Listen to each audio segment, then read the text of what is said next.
AP EAMCET 2024కి సంబంధించి second phase seat allotment తర్వాత ఎన్ని సీట్లు ఫిల్ అయినాయి, ఇంకా మనకి ఎన్ని సీట్లు ఇంకా ఖాళీగా ఉన్నాయి అనే డేటా రావడం జరిగింది. ఒకసారి మీకు ఈ వీడియోలో డీటెయిల్గా చెప్తాను. మెయిన్గా సెకండ్ ఫేజ్లో 17,575 సీట్లు అయితే ఫిల్ కావడం జరిగింది.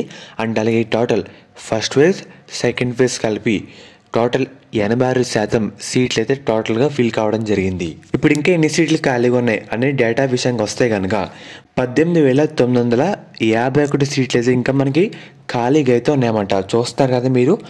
అండ్ అలాగే ఎవరికైతే సీట్ వచ్చేసరికి అలాట్ అయిందో ఈ రోజు నుంచి ఆగస్టు 3వ తారీఖు లోపు ఖచ్చితంగా మీరందరూ రిపోర్టింగ్ అయితే చేయాలి.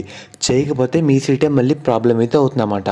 మెయిన్గా మీరు ఒకసారి స్క్రీన్ మీద చూస్తారు కదా, ముగిసిన ఎంసెట్ కన్వీనర్ కోట సీట్ల భర్తీ మనకి మెయిన్గా సీట్ల డేటా అంటే మనకి ఎక్కడి వరకు ఉందంటే 1,39,254 సీట్లు ఉండగా దాంట్లో 1,20,303 సీట్లు అయితే ఫిల్ కావడం జరిగింది.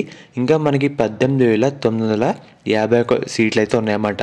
మెయిన్గా మనకి సీట్లు అయితే ఇంకా ఖాళీగా ఉన్నాయి కదా, థర్డ్ ఫేజ్ పెడితే బాగుంటుంది, థర్డ్ ఫేజ్ పెట్టచ్చేమో చాలామంది ఇలా అనుకుంటారు. కాకపోతే మనకి థర్డ్ ఫేజ్ పెట్టే అవకాశాలు చాలా అంటే చాలా తక్కువ అయితే ఉన్నాయి. లాస్ట్ ఇయర్ చాలామంది విద్యార్థులు గవర్నమెంట్ డిమాండ్ చేస్తే అడిగితే పెట్టారు తప్ప మనకి ఈ సంవత్సరం ఈ సీట్లు కూడా స్పాట్ అడ్మిషన్లో అలా తీసుకునే అవకాశం అయితే ఉంది. థర్డ్ ఫేజ్ పెట్టే అవకాశాలు చాలా అంటే చాలా తక్కువగా మనకైతే కనిపిస్తున్నాయి. పెట్టిన స్టూడెంట్సే చాలామంది నష్టపోతారు. ఎందుకంటే అక్కడతో చాలా కాలేజీలో సీట్లు ఫిల్ అయిపోయినాయి. ర్యాంక్ కూడా సీట్ వచ్చే అవకాశం కూడా ఎక్కడో చాలా అంటే చాలా తక్కువగా అయితే ఉంటుంది. మీరు ఎక్కువ హోప్స్ కూడా పెట్టుకోవద్దు. థర్డ్ ఫేజ్ గురించి మనకి చాలా తక్కువ అవకాశాలు అయితే ఉన్నాయన్నమాట. ఫర్దర్ ఫ్యూచర్లో ఎటువంటి అప్డేట్ వచ్చినా మన ఛానల్ అప్డేట్ అయితే ఇస్తూ ఉంటాను మీకైతే. కానీ ఎవరికైతే సీట్ అలాట్ అయిందో ఆగస్టు 3 లోపు రిపోర్టింగ్ చేయండి. ఫర్దర్ మీకైతే ఇబ్బంది అయితే అవుతుందన్నమాట.